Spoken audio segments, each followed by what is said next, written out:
Hello everyone. आज की इस वीडियो में सोशियोलॉजी के टॉप 30 क्वेश्चंस रहने वाले हैं। वीडियो स्टार्ट करने से पहले अगर आप चैनल पर नए हैं तो चैनल को सब्सक्राइब कर लें। चैनल का नाम है गोल टू सक्सेस। अगर आप नेट, जेआरएफ, पीजीटी, जीआईसी या फिर असिस्टेंट प्रोफेसर एग्ज़ाम की तैयारी कर रहे हैं सोशियोलॉजी से, तो इस चैनल के साथ जुड़कर आप यहां से अपने स्टडी को कंप्लीट कर सकते हैं। प्लेलिस्ट में उन सभी वीडियोज़ के फोल्डर्स मिल जाएंगे, आप वहाँ से उन वीडियोज़ को देख सकते हैं। तो चलिए स्टार्ट करते हैं। फर्स्ट क्वेश्चन है, लघु समुदाय की अवधारणा का उपयोग एवं परीक्षण भारतीय समाज के अध्ययन में किसने किया है? ऑप्शंस हैं S C. Dubey, M N. Srinivas, B R. Chauhan, Yogesh Atal. लघु समुदाय की अवधारणा का उपयोग और परीक्षण भारतीय समाज के अध्ययन में किसने किया है? S C. Dubey, M N. Srinivas, B R. Chauhan, Yogesh Atal options में हैं। तो यहाँ पर फर्स्ट क्वेश्चन का राइट आंसर क्या हो जाएगा? बी.आर. चौहान, ब्रजराज चौहान इनका पूरा नाम है। लिटिल कम्युनिटी का कॉन्सेप्ट की बात आती है तो ये जो कॉन्सेप्ट है वो रॉबर्ट रेडफील्ड ने दिया हुआ था। मैक्सिको के चानकोम गांव का अध्ययन करके दिया था और रॉबर्ट रेडफील्ड ने ही गांव को लघु समुदाय का एक क्या बताया था, एक स्वरूप बताया था, एक उदाहरण दिया था। और जो रॉबर्ट रेडफील्ड हैं वे लघु समुदाय की 4 महत्वपूर्ण विशेषताएं बताते हैं जो कि आपके एग्जाम्स में पूछी जाती है। कौन कौन सी विशेषताएं हैं? पहला बताते हैं लघुता। पहली क्या है? लघुता। दूसरी है विशिष्टता। दूसरी क्या हो जाएगी? विशिष्टता। तीसरी समरूपता। तीसरी क्या हो जाएगी? समरूपता। एंड लास्ट में आत्मनिर्भरता की बात की है इन्होंने। तो ये 4 विशेषताएं लघु समुदाय की हो गई। ठीक है, कहाँ पर फील्ड वर्क करके कॉन्सेप्ट दिया था, ऐसे भी एग्जाम्स में पूछा जाता है। तो यहाँ पर फर्स्ट क्वेश्चन का राइट आंसर क्या हो जाएगा? ऑप्शन सी हो जाएगा। नेक्स्ट है, मैक्स वेबर की भांति व्याख्यात्मक समाजशास्त्र को प्रतिपादित करने वाला विद्वान निम्न में से कौन है? ऑप्शन है ब्लाउ, मीड, बर्जर, शुट्स। तो यहाँ पर राइट आंसर क्या हो जाएगा? शुट्स हो जाएगा। ठीक है, ऑप्शन डी यहाँ पर राइट आंसर हो जाएगा। ठीक है, अब आती है बात इन्होंने किस बुक में की है। तो बुक का नाम क्या है? Phenomenology of social work. Phenomenology of social work इनकी बुक का नाम है। प्रघटना शास्त्र, प्रघटना शास्त्र शब्द का जो प्रयोग है सबसे पहले वो किसने किया हुआ था? हीगल ने किया था। ध्यान रखिएगा, इंपॉर्टेंट है, यहाँ पर आपको बताया जा रहा है जो प्रघटना शास्त्र है उसकी सबसे पहले बात, उसका सबसे पहले प्रयोग है वो हीगल ने किया था। किस बुक में? फेनोमेनोलॉजी ऑफ द माइंड में। फेनोमेनोलॉजी ऑफ द माइंड ये हीगल की बुक है। ठीक है, और दर्शन शास्त्र में अगर फेनोमेनोलॉजी की बात आती है कि किसने की है तो सबसे पहले हर्सल ने की है। ध्यान दीजिएगा, दर्शन शास्त्र में प्रघटना शास्त्र की बात सबसे पहले हर्सल ने की थी। ठीक है, और वे वहाँ पर इनके जनक माने जाते हैं। ठीक है, इस अवधारणा के जनक हर्षल माने जाते हैं। बट समाजशास्त्र की बात आती है, सोशियोलॉजी में बात आती है कि प्रघटना शास्त्र के जनक कौन है या किसने सबसे पहले जो कॉन्सेप्ट है दिया है या यूज़ किया है, तो एल्फ्रेड शुट्स हो जाएंगे। ठीक है, क्या हो जाएंगे? एल्फ्रेड शुट्स हो जाएंगे जिन्होंने ये कॉन्सेप्ट दिया सबसे पहले, इसकी बात की है प्रघटना शास्त्र की, फेनोमेनोलॉजी की। बुक का नाम क्या है? The phenomenology of the social world. ठीक है, ये इनकी बुक हो जाएगी। और जो शुट्स थे वे हर्सल के क्या थे? स्टूडेंट थे, शिष्य थे। और सामाजिक प्रघटना जो क्रिया विज्ञान है, सामाजिक प्रघटना क्रिया विज्ञान के जनक पूछा जाए तो एल्फ्रेड शुट्स ही होंगे। ठीक है, तो यहाँ पर कंफ्यूज मत होइएगा, ऑप्शन डी यहाँ पर क्या हो जाएगा? राइट आंसर हो जाएगा। नेक्स्ट है, निम्न में से कौन सा जोड़ा सही सुमेलित है? अब सही पूछा जा रहा है। कानून अनौपचारिक नियंत्रण, परंपरा प्रत्यक्ष नियंत्रण, परिवार अनौपचारिक नियंत्रण, हास्य औपचारिक नियंत्रण। सही पूछा जा रहा है तो यहाँ पर क्या हो जाएगा? परिवार अनौपचारिक नियंत्रण। ऑप्शन सी यहाँ पर राइट आंसर हो जाएगा। नेक्स्ट है, यह किसने कहा है कि शिक्षा एक व्यापक अर्थ में बचपन से लेकर प्रौढ़ तक सामाजिक नियंत्रण का एक महत्वपूर्ण साधन है? एजुकेशन को बचपन, शिशु अवस्था से लेकर प्रौढ़ावस्था तक सामाजिक नियंत्रण का एक महत्वपूर्ण साधन किसने बताया है?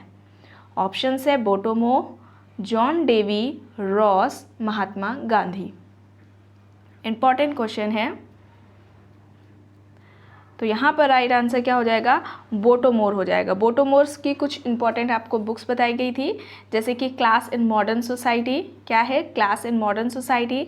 नेक्स्ट है elites and society, elites and society, ये बोटोमोर की बुक्स हैं, ठीक है। तो यहाँ पर ऑप्शन ए राइट हो जाएगा। नेक्स्ट है निम्न कथनों में से कौन सा एक कथन गलत है, चलिए देखते हैं। पहला है संस्कृति मानव निर्मित है, दूसरा संस्कृति सामाजिक विरासत है, तीसरा संस्कृति सामूहिक चेतना का एक स्वरूप है, एंड लास्ट में संस्कृति एक वैयक्तिक तथ्य है। तो यहाँ पर गलत कौन सा हो जाएगा, ऑप्शन डी, संस्कृति एक वैयक्तिक तथ्य है, ये यहाँ पर गलत हो जाएगा।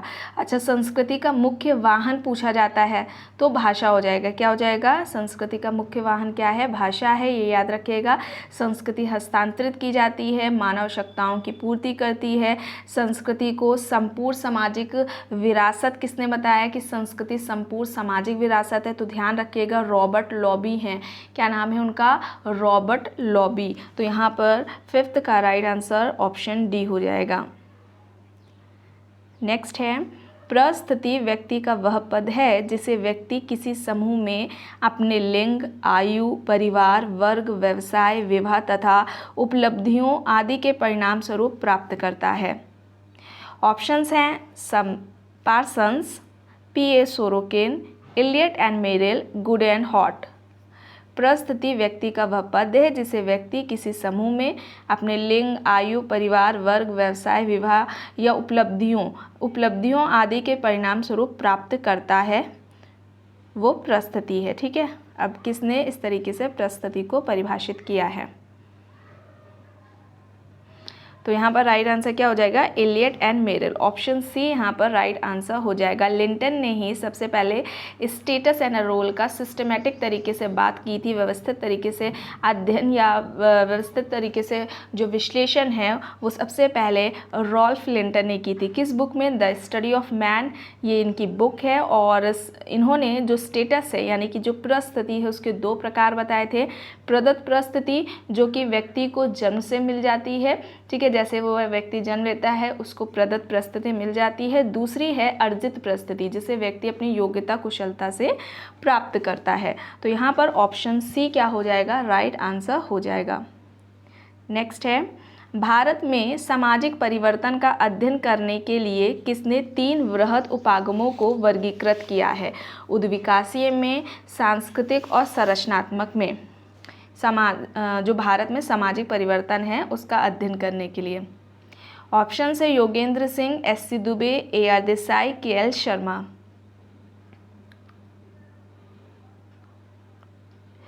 तो यहाँ पर right answer Yogendra Singh, option A यहाँ पर राइट आंसर हो जाएगा। योगेंद्र सिंह का एक इम्पॉर्टेंट स्टेटमेंट आता है, ये आधुनिकता को मूल्यों की गठरी बताते हैं, और ये एक ऐसी मूल्यों की गठरी है आधुनिकता जो कि मानवीय व्यवहार को क्या करती है, निर्धारित करती है, ठीक है, मानवीय व्यवहार को निर्धारित करती है आधुनिकता। और आधुनिकता का मुकाबला परंपरा से होता है, या तो परंपराओं का आधुनिकीकरण हो जाता है, या फिर वो आधुनिकता के प्रभाव में आकर के क्या होती है, परंपरा ओझल हो जाती है। इस तरीके से स्टेटमेंट एग्जाम्स में पूछा जाता है। किसने आधुनिकता को मूल्यों की गठरी बताया है जो मानवीय व्यवहार को निर्धारित करती है, तो योगेंद्र सिंह है, ध्यान रखिएगा। ऑप्शन ए यहाँ पर राइट हो जाएगा। नेक्स्ट है किसने पश्चिमीकरण को भारत में ब्रिटिश शासन के प्रभाव के कारण भारतीय समाज में परिवर्तन के संबंध में परिभाषित किया है। पश्चिमीकरण को भारत में ब्रिटिश शासन के प्रभाव के कारण भारतीय समाज में परिवर्तन के संबंध में इनमें से किसने परिभाषित किया। ऑप्शन है R.K. Merton, E.S. Sutherland, Talcott Parsons, M.N. Srinivas. तो यहाँ पर राइट आंसर क्या हो जाएगा, M.N. श्रीनिवास। ऑप्शन डी यहाँ पर राइट आंसर हो जाएगा। इनके कॉन्सेप्ट्स काफ़ी एग्जाम्स में पूछे जाते हैं। संस्कृतिकरण की अवधारणा, पश्चिमीकरण की अवधारणा, धननिरपेक्षीकरण की अवधारणा दी थी, प्रभुत्व जो जाति है डोमिनेंट कास्ट उसकी बात इन्होंने की है। एंड प्लेलिस्ट के में फ़ोल्डर आपको मिल जाएगा, एम.एन. श्रीनिवास की अवधारणा करके है एक फ़ोल्डर, उसमें संस्कृतिकरण प्रभुत्व जो जाति है उसके बारे में कॉन्सेप्ट को अच्छे से एक्सप्लेन किया गया है। इंपॉर्टेंट है, आप देख लीजिएगा अगर आपने नहीं देखा है। एम.एन. श्रीनिवास की कुछ इंपॉर्टेंस बुक्स के बारे में बात की जाए तो क्या है, पहली क्या है द रिमेंबर्ड विलेज, पहली क्या है द रिमेंबर्ड विलेज। नेक्स्ट है social change in modern India, social change in modern India. Next book है religion and society among the Coorgs of South India, religion and society among the Coorgs of South India, ये है इनकी book. Next है India social structure, India social structure. Next है the dominant caste, ठीक है क्या हो जाएगी द डोमिनेंट कास्ट। फिर एक और बुक है इंडिया सोशल स्ट्रक्चर, ठीक है द डोमिनेंट कास्ट अभी बताए। Marriage and family in Mysore, ठीक है इंपॉर्टेंट बुक है marriage and family in Mysore. India's villages है एक बुक, village caste gender and method, ये भी एम.एन. श्रीनिवास की है। Village caste gender and method, ये भी एम.एन. श्रीनिवास की है। Caste and modern India and other essays, ठीक है caste and modern India and other essays, ठीक है ये कुछ इंपॉर्टेंट बुक्स हैं एम.एन. श्रीनिवास की, इन्हें याद कर लीजिएगा। ऑप्शन डी यहाँ पर राइट हो जाएगा। नेक्स्ट है अंतर्भूत परिवर्तन के नियम का आशय है। आइए ऑप्शंस देखते हैं। सामाजिक परिवर्तन चक्रीय है, सामाजिक परिवर्तन की सीमाएं हैं, सामाजिक परिवर्तन की आंतरिक शक्तियां होती हैं, सामाजिक परिवर्तन अवश्यंभावी है। अंतर्भूत परिवर्तन के नियम का आशय है पूछा जा रहा है, तो यहाँ पर राइट आंसर ऑप्शन सी सामाजिक परिवर्तन की आंतरिक शक्तियाँ होती है। ऑप्शन सी यहाँ पर राइट आंसर हो जाएगा। सोशल चेंज मोस्ट इंपॉर्टेंट है कॉन्सेप्ट, इससे रिलेटेड आपके एग्जाम्स में क्वेश्चंस पूछे ही जाते हैं। एंड जैसे कि जो थेरीज दी हैं, जैसे कि उसमें आपका सोरोकिन का हो जाएगा, यहीं पर है देखिए सोरोकिन का, ये उन्होंने कहा था सामाजिक परिवर्तन की जो आंतरिक शक्तियाँ होती हैं, अंतर्भूत का सिद्धांत कहा जाता है। उन्होंने जो सोशल चेंज की जो थेरी दी थी, उतार चढ़ाव का सिद्धांत कहा जाता है, घड़ी के पेंडुलम का सिद्धांत सामाजिक परिवर्तन का किसने दिया, तो वो सोरोकिन का है, ठीक है। सीमाओं का सिद्धांत किसने दिया सामाजिक परिवर्तन का, वो भी इनका ही है, सोरोकिन का है। और अगर इनकी बुक उसकी बात की जाए किस बुक में इन्होंने सोशल चेंज का जो कॉन्सेप्ट है या थ्योरी दी हुई है, तो बुक का नाम है social and cultural dynamics. Book का नाम क्या है, सोशल एंड कल्चरल डायनेमिक्स है। इसमें ही अपना उन्होंने सांस्कृतिक सामाजिक परिवर्तन का सिद्धांत दिया हुआ है, ठीक है। तो ध्यान रखिएगा, जो इनका सामाजिक परिवर्तन का जो सिद्धांत है सोरोकिन का, उसे सीमाओं का सिद्धांत, घड़ी के पेंडुलम का सिद्धांत, उतार चढ़ाव का सिद्धांत या अंतर्भूत परिवर्तन का सिद्धांत भी कहा जाता है। इस तरीके से पूछा जाए कि किसने कॉन्सेप्ट या किसने थ्योरी दी है सोशल चेंज से रिलेटेड, तो ध्यान दीजिएगा सोरोकिन हो जाएगा वहाँ पर, ठीक है। और ये संस्कृति के भी प्रकार बताते हैं, 3 तरह की संस्कृति बताते हैं। पहला आदर्शात्मक संस्कृति, दूसरा इंद्रियपरक संस्कृति की बात करते हैं, लास्ट में आदर्शवादी संस्कृति।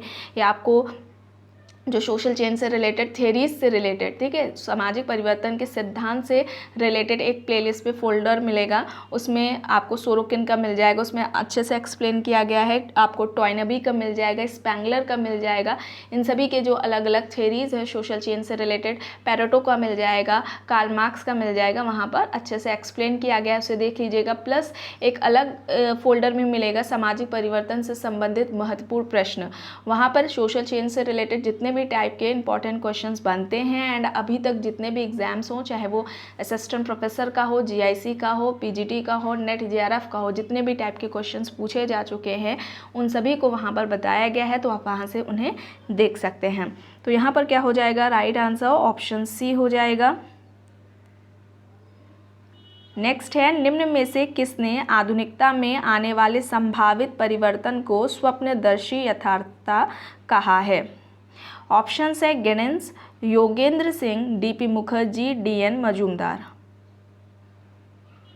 आधुनिकता में आने वाले संभावित परिवर्तन को स्वप्नदर्शी यथार्थता कहा है, तो यहाँ पर क्या हो जाएगा, गिडिंस हो जाएगा।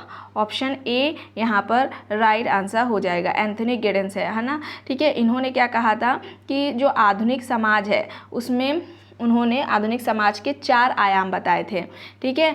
कौन कौन से थे, ये एग्जाम्स में पूछा जाता है, याद कर लीजिएगा। पहला बताया पूंजीवाद, दूसरा उद्योगवाद, तीसरा प्रशासनिक शक्ति एंड लास्ट में 4th नंबर पर सैनिक शक्ति की बात करते हैं और कहते हैं ये जो चारों आयाम हैं एक दूसरे को क्या करते हैं, प्रभावित करते हैं, जिससे समाज में परिवर्तन आता है और जो सामाजिक संरचना है उसमें भी परिवर्तन देखने को मिलता है और परिणाम स्वरूप उत्तर आधुनिकता का क्या होता है, जन्म होता है। ठीक है, तो ये कहते हैं आधुनिक समाज की चाहे जितने ही क्यों ना संस्थाएं हों उसके 4 आयाम अवश्य होते हैं। पहला पूंजीवाद, दूसरा उद्योगवाद, तीसरा प्रशासनिक शक्ति और लास्ट में सैनिक शक्ति की बात करते हैं। इंपॉर्टेंट इन 4 आयामों को आपको याद करना है और ये चारों ही आयाम एक दूसरे को प्रभावित करते हैं जिस वजह से समाज में परिवर्तन देखने को मिलता है। जो सामाजिक संरचना है उसमें भी परिवर्तन आता है और परिणाम स्वरूप उत्तर आधुनिकता का क्या होता है, जन्म होता है। ठीक है, तो ये कहना एंथनी गिडेंस का है, एंथनी गिडेंस है यहाँ पर। ठीक है, ऑप्शन ए यहाँ पर राइट होगा। नेक्स्ट है समाज में संघर्ष का मूल कारण प्रभुत्व की इच्छा का होना है। यह कथन है, ऑप्शंस है नीत्शे, फूको, वेबर, फ्रायड। समाज में जो संघर्ष का कारण है वो प्रभुत्व की इच्छा का होना है। तो यहाँ पर राइट आंसर क्या हो जाएगा, नीत्शे। ऑप्शन ए यहाँ पर राइट आंसर हो जाएगा। नेक्स्ट है सामाजिक परिवर्तन से आशय उस बदलाव से है, उस परिवर्तन से है जो समाज के ढांचे और प्रकारों में घटित होता है। किसने परिभाषित किया है? ऑप्शंस है MacIver and Page, Kingsley Davis, Gillin and Gillin, A.W. Green. जो परिवर्तन है, सामाजिक परिवर्तन से मतलब ऐसा परिवर्तन, ऐसा बदलाव है जो समाज के ढांचों और प्रकारों में देखने को मिलता है, प्रकारों में, समाज के ढांचों में होता है। एंड ये कहना किंग्सले डेविस का है। ऑप्शन बी यहाँ पर राइट आंसर हो जाएंगे। इनकी बुक का नाम क्या है, ह्यूमन सोसाइटी। इंपॉर्टेंट बुक है, आपके एग्जाम में पूछी जाती है। सामाजिक परिवर्तन जो कि सामाजिक ढांचों, जो सामाजिक संगठन, जो सामाजिक संरचना है उसमें और उसके जो कार्य या प्रकार होते हैं, जो कार्य और प्रकार होते हैं उनमें जो परिवर्तन होता है उसको ही सामाजिक परिवर्तन का है। एंड किसी ने बहुत पहले एक वीडियो आई थी जिसमें किंग्सले डेविस की ही डेफिनेशन थी, इसके बारे में क्वेश्चन आया था, बताया गया था, किसी ने कमेंट किया था जिन्सबर्ग होगा। ठीक है, वहाँ पर भी बताया गया था। जिन्सबर्ग ने ये नहीं कहा है। जिन्सबर्ग का क्या है, वो क्या कहते हैं सामाजिक परिवर्तन के बारे में कि सामाजिक परिवर्तन का जो आशय है या अभिप्राय है वो सामाजिक ढांचे में परिवर्तन, समाज का जो आकार है, समाज के जो विभिन्न अंग हैं, संगठन की जो समाज के संगठन की जो प्रकृति है उसका नेचर है और जो संतुलन है उनमें, उन सभी में जो परिवर्तन देखने को मिलता है उसको वो सोशल चेंज कह रहे हैं। यहाँ पर किंग्सले डेविस ने जो ऑर्गेनाइजेशन है, सोशल ऑर्गेनाइजेशन या सोशल स्ट्रक्चर शब्द का यूज़ किया है और इसके अलावा जो उसके फंक्शंस हैं, इन दोनों में जो परिवर्तन होता है उसको लेकर के सोशल जो चेंज है उसको डिफाइन किया है। लेकिन जिन्सबर्ग क्या कह रहे हैं कि जो सामाजिक परिवर्तन है उससे उनका मतलब क्या है, जो सामाजिक ढांचा है, स्ट्रक्चर है, उसमें जो चेंज हो रहा है, समाज का जो आकार है, उसके जो समाज के विभिन्न अंग हैं, संगठन जो है उसका नेचर कैसा है उसमें, और जो दोनों में बैलेंस रहता है, संतुलन रहता है, उसमें भी जब परिवर्तन होता है तो उसको उन्होंने सोशल चेंज कहा है। तो ये ध्यान रखिएगा। ठीक है, ये जिन्सबर्ग का है। ऑप्शन यहाँ पर क्या है, किंग्सले डेविस। ऑप्शन बी यहाँ पर राइट होगा। नेक्स्ट है तकनीकी में तीव्र वृद्धि तथा सामाजिक संस्थाओं और परंपरागत विश्वासों में धीमे परिवर्तन के सामंजस्य विभेद को कहते हैं। ऑप्शन है सांस्कृतिक विसरण, सांस्कृतिक नवप्रवर्तन, सांस्कृतिक विलंबना, सांस्कृतिक आत्मसातकरण। तकनीकी में तीव्र वृद्धि तथा सामाजिक संस्थाओं और जो परंपरागत विश्वास है उसमें मंद गति से जो परिवर्तन है, धीमे परिवर्तन के जो सामंजस्य विभेद है उसको क्या कहेंगे? तो यहाँ पर राइट आंसर क्या हो जाएगा, सांस्कृतिक विलंबना। ठीक है, इंपॉर्टेंट है, कॉन्सेप्ट पूछ लेते हैं किसका है, ऑगमन का है। ऑप्शन सी यहाँ पर राइट आंसर हो जाएगा और ऑगमन सांस्कृतिक विलंबना को ही सामाजिक परिवर्तन का उत्तरदायी कारण मानते हैं। ठीक है, ऐसे भी पूछ सकते हैं, सांस्कृतिक विलंबना को सामाजिक परिवर्तन का महत्वपूर्ण कारक या उत्तरदायी कारण किसने माना है, तो ऑगमन हो जाएगा। ऑप्शन सी यहाँ पर राइट है। नेक्स्ट है सामाजिक परिवर्तन का निर्धारणवादी सिद्धांत बल देता है अनेक कारकों पर, दो कारकों पर, एक कारक पर या फिर उपयुक्त में से कोई नहीं। तो यहाँ पर राइट आंसर क्या हो जाएगा, निर्धारणवादी पूछा जा रहा है। इससे पहले भी आपको बताया जा चुका है निर्धारणवादी क्या होता है। सामाजिक परिवर्तन का निर्धारणवादी सिद्धांत बल देता है अनेक कारकों पर, दो कारकों पर, एक कारक पर या फिर उपयुक्त में से कोई नहीं। तो क्या हो जाएगा यहाँ पर, एक कारक पर। ऑप्शन सी यहाँ पर राइट आंसर हो जाएगा। नेक्स्ट है, निम्न में से कौन सामाजिक परिवर्तन के उद्विकास सिद्धांत से जुड़ा नहीं है? ऑप्शंस हैं स्पेंगलर, स्पेंसर, मार्क्स, टाइलर। सामाजिक परिवर्तन के उद्विकास सिद्धांत से कौन जुड़ा हुआ नहीं है?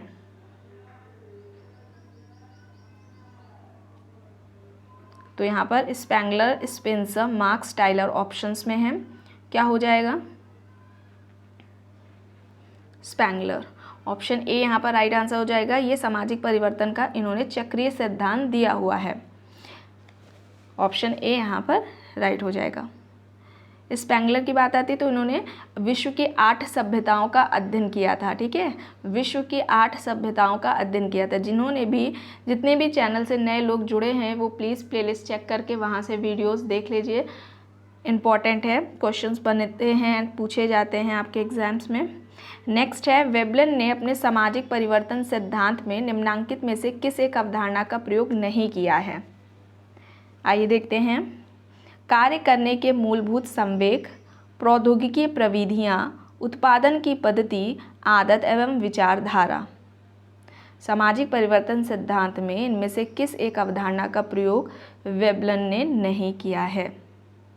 तो यहाँ पर राइट आंसर उत्पादन की पद्धति, ऑप्शन सी यहाँ पर राइट आंसर हो जाएगा। वेबलन प्रौद्योगिकी को ही सामाजिक परिवर्तन के लिए उत्तरदायी मानते हैं। ठीक है, प्रौद्योगिकी को सामाजिक परिवर्तन का एक कारक मानते हैं और वेबलन को प्रौद्योगिकी निर्धारणवादी कहा जाता है। ऑप्शन सी यहाँ पर राइट हो जाएगा। नेक्स्ट है, मानव का हित ही मानव समाज में होने वाले संघर्ष का कारण बन जाता है, यह कथन किसका है? ऑप्शंस हैं डेरेनड्रॉफ, रॉत्सेनहॉफर, कोजर, ओपेनहेमर। मानव का हित ही मानव समाज में होने वाले संघर्ष का कारण बन जाता है। डेरेनड्रॉफ, रॉत्सेनहॉफर, कोजर, ओपेनहेमर ऑप्शंस में हैं। तो यहाँ पर राइट आंसर रॉत्सेनहॉफर, ऑप्शन बी यहाँ पर राइट आंसर हो जाएगा। ठीक है, और इन्होंने सामाजिक गत्यात्मकता की व्याख्या के लिए संघर्ष, जो सामाजिक गत्यात्मकता है उसकी व्याख्या संघर्ष सिद्धांत के आधार पर की थी। और उनके संघर्ष का जो आधार है, रॉत्सेनहॉफर का जो संघर्ष की बात करते हैं, कहते हैं संघर्ष का जो आधार है वो मानव की अनंत इच्छाओं के बीच में जो संघर्ष होता है वो है। ठीक है, और मानवीय इच्छाएं 5 तरह की होती हैं, रॉत्सेनहॉफर ने जो बताई हैं, इंपॉर्टेंट है, उन्हें याद कर लीजिएगा। पहला है प्रजाति इच्छा, पहला क्या है? प्रजातीय इच्छा। दूसरी है शारीरिक इच्छा, दूसरी क्या हो जाएगी? शारीरिक इच्छा। तीसरी है वैतिक इच्छा, थर्ड कौन सी हो जाएगी? वैतिक इच्छा। फोर्थ नंबर पर आध्यात्मिक या धार्मिक इच्छा हो जाएगी। एंड लास्ट में सामाजिक इच्छा की ये बात करते हैं। और समाज भी इन्हीं इच्छाओं का ही समूह है। ऐसे भी पूछ सकते हैं कि किसने समाज को इन इच्छाओं का समूह कहा है, तो रॉत्सेनहॉफर हो जाएंगे। और व्यक्ति या जो अगर हम समूह की बात करें, व्यक्ति या समूह के बीच में इन्हीं जो व्यक्ति या समूह है वो इन्हीं इच्छाओं से क्या होता है? प्रभावित होता है और कार्य करता है। और जब इनको इन इच्छाओं को पूरा करने में व्यक्ति या समूह को पूरा, जो व्यक्ति और जो समूह है जब इन इच्छाओं को पूरा करता है, करने का जो प्रयास कर रहा होता है, उसमें जब बाधा उत्पन्न होती है तो वो संघर्ष को जन्म देती है, संघर्ष की स्थिति उससे उत्पन्न होती है। ठीक है, तो यहाँ पर ऑप्शन बी राइट हो जाएगा। नेक्स्ट है, सामाजिक अंतःक्रिया द्विपक्षीय है, व्यक्तियों पर प्रभाव तथा समूहों का समूहों पर प्रभाव। यह किसका तर्क है? ऑप्शन है Green, Park and Burgess, Lundberg, MacIver and Page. सामाजिक अंतःक्रिया को किसने द्विपक्षीय बताया है? अब द्विपक्षीय पहला हो गया व्यक्ति का व्यक्ति पर जो प्रभाव है, दूसरा समूह का समूह पर प्रभाव। किसका कहना है? पार्क एंड बर्गेस का। ऑप्शन बी यहाँ पर राइट आंसर हो जाएगा। इनकी बुक का नाम क्या है? An introduction to the science of society. And introduction to the science of society, ये इनकी बुक है और इसमें इन्होंने ही सामाजिक अंतरक्रिया की द्विपक्षीय होने की बात की है कि सामाजिक अंतरक्रिया द्विपक्षीय होती है, व्यक्ति का व्यक्ति पर प्रभाव, समूह का समूह पर प्रभाव होता है। अंतरक्रिया के जो होती है अंतरक्रिया वो 3 स्तरों पर चलती है। अंतरक्रिया के 3 स्तर बताएं, ऐसे भी पूछ सकते हैं एग्जाम में, इंपॉर्टेंट है। पहला, व्यक्ति और व्यक्ति के बीच में जो अंतरक्रिया हो रही है वो। दूसरा, व्यक्ति और समूह के बीच में जो अंतरक्रिया हो रही है वो। एंड थर्ड में, समूह और समूह के बीच में अंतरक्रिया। इंपॉर्टेंट है, इसे याद कर लीजिएगा। ऑप्शन बी यहाँ पर राइट होगा। नेक्स्ट है, किसका तर्क है कि जाति एक क्रियापुंज है? जो जाति है वो एक क्रियापुंज है। आज जाति राजनीतिक शक्ति प्राप्त करने में सबसे प्रभावशाली माध्यम है। इम्पॉर्टेंट है, मोस्ट इम्पॉर्टेंट, जाति को एक क्रियापुंज बताया और जो वर्तमान में जो जाति है वो राजनीतिक शक्ति प्राप्त करने में सबसे प्रभावशाली माध्यम है।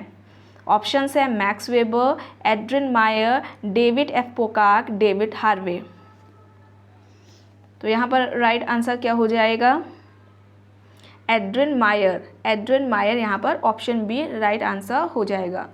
नेक्स्ट है, लेबर एंड मोनोपोली कैपिटल, ये बुक किसकी लिखी है, किसने लिखी है? Labour and monopoly capital, labour and monopoly capital, ये बुक किसकी है? ऑप्शंस हैं Karl Marx, Emile Durkheim, Adam Smith, Harry Braverman. तो यहाँ पर राइट आंसर हैरी ब्रेथमैन हो जाएगा, हैरी ब्रेथमैन। ऑप्शन डी यहाँ पर राइट आंसर हो जाएगा। इस बुक में ही इन्होंने विषमताकरण का जो कॉन्सेप्ट है वो दिया हुआ है। विषमताकरण की जो अवधारणा है वो हैरी ब्रेथमैन ने दी हुई है। ऑप्शन डी यहाँ पर राइट है।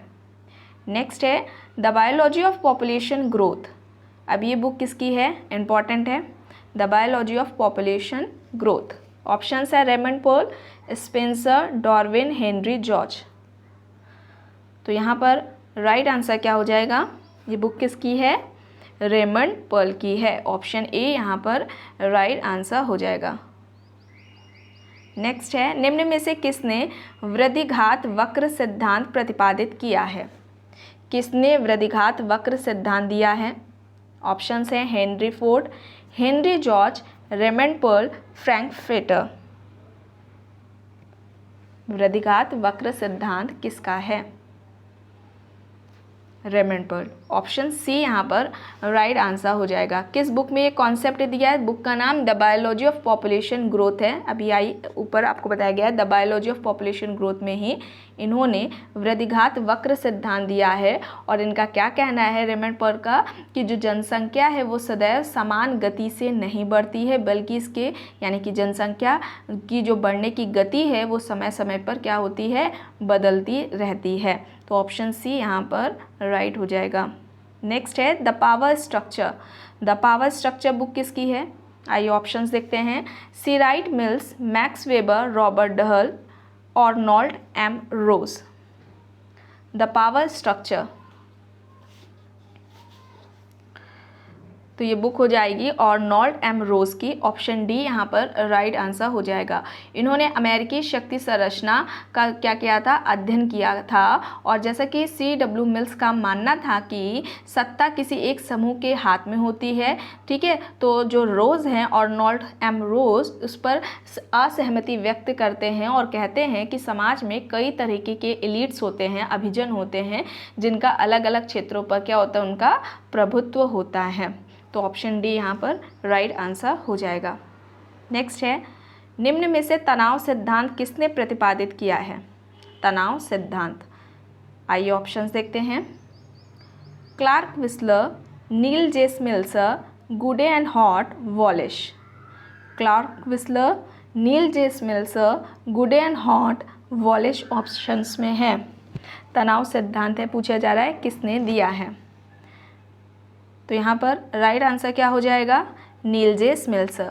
ऑप्शन बी यहाँ पर क्या हो जाएगा? राइट आंसर हो जाएगा, ठीक है। और इनका क्या कहना है कि जो समाज होता है, कोई भी समाज है, उसकी स्थिरता को बनाए रखने में जो समाज के जो मूल्य होते हैं, मानदंड होते हैं, प्रतिमान होते हैं, इन सभी की अहम भूमिका होती है। यानी कि मूल्यों, मानदंडों, प्रतिमानों की समाज की जो स्थिरता है उसको बनाने में ये योगदान देते हैं, उनकी अहम भूमिका होती है। और समाज में जो समूह है या व्यक्ति है उनके द्वारा इन्हें स्वीकार भी किया जाता है, ठीक है, जिस वजह से सामाजिक जो स्थिरता है वो बनी रहती है।